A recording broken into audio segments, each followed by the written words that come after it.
Rob Zombie strikes again.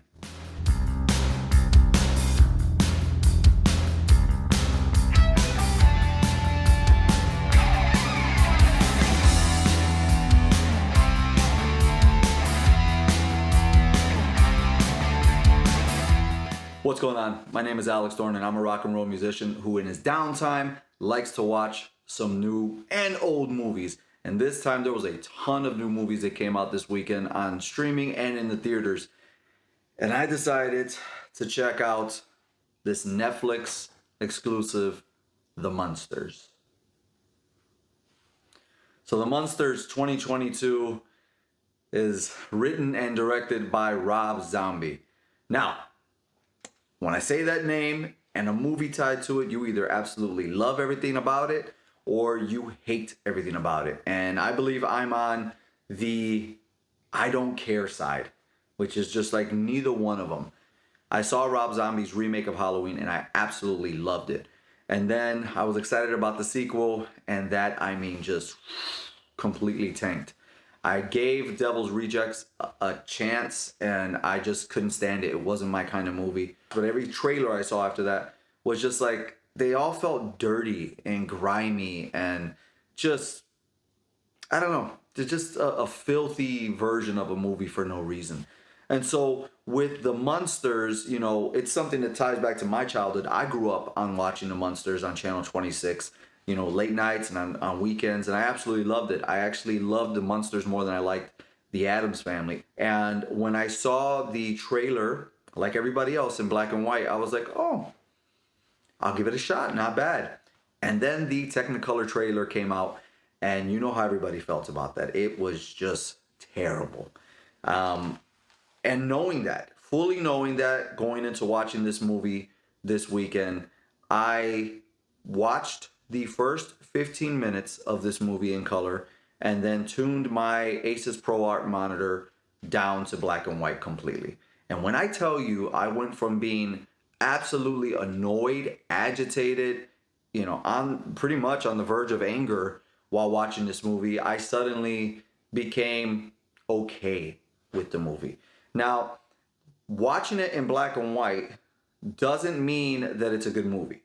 It just made it much more tolerable to watch. I mean, like, when you see all the colors and you can really see all the detail of what's going on in this movie, because there is an absorbent amount of colors in this color palette that he chose, you're distracted and you're angry, and then I think it's framed in like 60 frames per second. I don't know, but it's extremely smooth. It looks like a college dorm kind of movie, but all of that goes away when you put it in black and white. Like, none of those things that you focused on when you saw the trailer that made you angry are present when you watch the movie in black and white. So now you're kind of just trying to engage with the story, but at least you're passing by. The images that are passing by you, you're not focused on those extra little things I talked about. So in terms of the story, if you haven't got caught wind of it yet, this is basically how Herman Munster and Lily met, and then Grandpa in this is just, you know, around to be the overbearing grandpa, and he really wants her to marry into a family that's, you know, with money, not a bum, blah blah blah. And that's it. I mean, that's the whole story. Once they meet, they go on a bunch of skit-like adventures, and it just gets to the point where they find some place to live together. That's it. That's the whole story. And now let's talk about those performances. So Herman Munster, who likes to talk like this, is terrible. This guy, I know he's a character actor. He does a lot of makeup. He did the caveman gimmick in the Geico commercials. He did some other stuff. You know, I doubt it was his choice. I'm sure Rob Zombie probably told him to act like that or talk like that. It's really, really bad. Rob Zombie's wife, who plays Lily, everything is done like this and everything is talked like this. But here's the thing. She never actually feels like she loves Herman or is into Herman.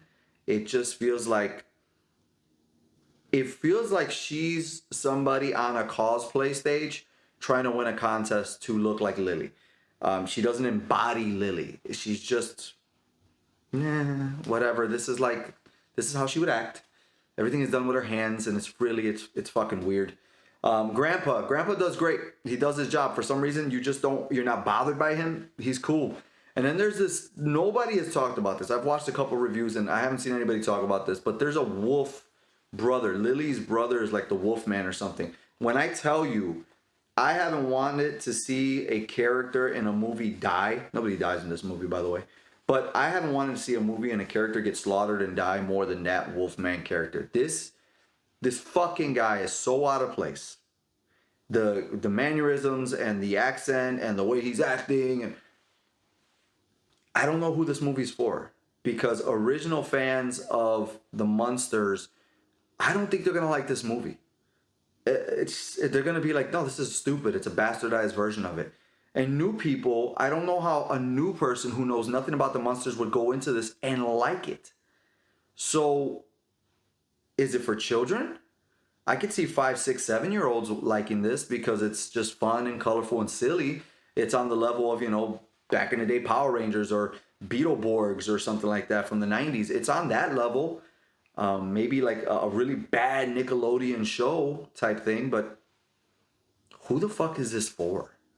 So at the end of the day, on the bandana system, I'm going to give this a 1 out of 5 stars, just because it was tolerable to watch in black and white.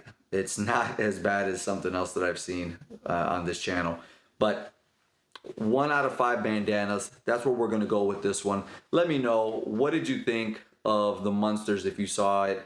Are you not going to watch it because of the trailers? Were you a fan of the original? Let me know what's up. Do you prefer Addams Family or the Munsters? All right. Comment down below. Like the video. Subscribe, please. You guys are rocking and rolling, keeping me going. And right now, as you see, I'm dressed for it. I got places to be. But you, my friend, you rock out at home and you watch some movies. Talk to you next time.